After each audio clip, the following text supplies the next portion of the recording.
Hello from Nanook Lodge. It is time for another episode of From a Cookbook. I love these episodes because it encourages me to dive into my cookbooks, some of them which I probably haven't touched for many years, and rediscover and find new recipes from cookbooks that inspired me years ago. City Cuisine is one of those. Mary Sue Milliken and Susan Feniger had a restaurant called City in Los Angeles years and years ago. It's long closed, back in the late 80s and early 90s. And then they wrote a cookbook about it.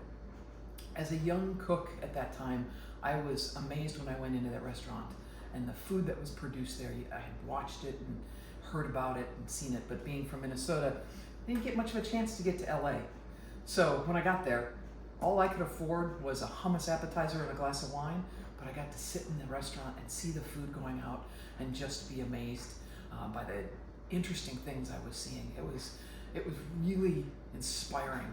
And both of the chefs happened to be there that day. So I bought the cookbook, they both signed it, and I still actually have the receipt for what I had that day. I taped it in there so I would remember it. The recipe we're gonna recreate today from this cookbook is Scotch Eggs. And I picked it because it's a fun appetizer. In the cookbook here, they serve it with a little watercress salad as a main entree lunch salad type thing. We're not gonna do that, I'm gonna do this appetizers. And hard-boiled eggs, a little ground pork that we're gonna season, and then you wrap that around the egg, and then you bread the egg and you deep fry it. And it's a great appetizer. When I was in Scotland last year, I was like determined to find Scotch eggs and order them so that I could try a variety of them and see how they compared to what I've had here in the US. And fairly similar. It was surprising, but I ate several different versions of Scotch eggs, and we're gonna make one that is inspired by the recipe here, but it kind of reflects some of the things I might have had in Scotland when I was there. So Scotch eggs are essentially hard-boiled eggs. I'm just gonna use these packaged ones from the grocery store, but you can boil your own, easy enough. That you take and put sausage around the outside. In this case, we're gonna season the sausage, the ground pork, with some garlic and fennel, and some salt and pepper, and a little bit of fresh sage from the garden. And then we'll take that, pack it around the egg, and then we're gonna use the breadcrumbs, a little bit of egg, and some flour to bread those.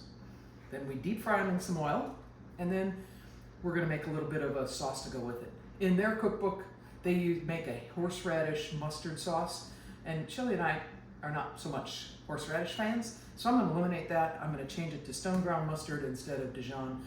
I'm gonna add a little bit of vinegar for tanginess, and it won't bring the heat that horseradish does, but it's gonna add some tanginess, and I'm also gonna use some soy sauce to bring in just a little bit of umami flavor to that, so that it'll go great with the Scotch eggs when they're fried. I've done all the prep work, so we're ready to go.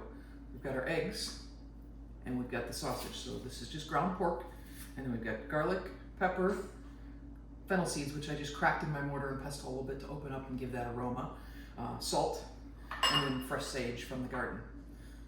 Ingredients for the sauce: the mayo, mustard, vinegar, soy sauce, a little bit of salt, and then our breading station. And I've got my oil in a pot ready to go so we can fry them. The first thing I'm going to do is mix together the sauce so it has time to meld together while we make everything else.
point, they've been fried to golden brown, but they are not hot throughout at all, and probably the inner layer of sausage isn't even cooked. So we'll pop them in the oven, let them finish in there, and then they'll be ready to serve. Here we have our beautiful Scotch egg, all ready to go. I put a little sauce in there. We got a little fresh sage garnish just for some fun, all inspired by the recipe here in the cookbook City Cuisine by Susan Feniger and Mary Sue Milliken. So glad I got the chance to go there as a young budding chef to be inspired, and I hope that this inspires you to go make Scotch eggs and have some fun with it. Thanks for tuning in to Cooking at Nanook Lodge, and please subscribe if you're enjoying these videos.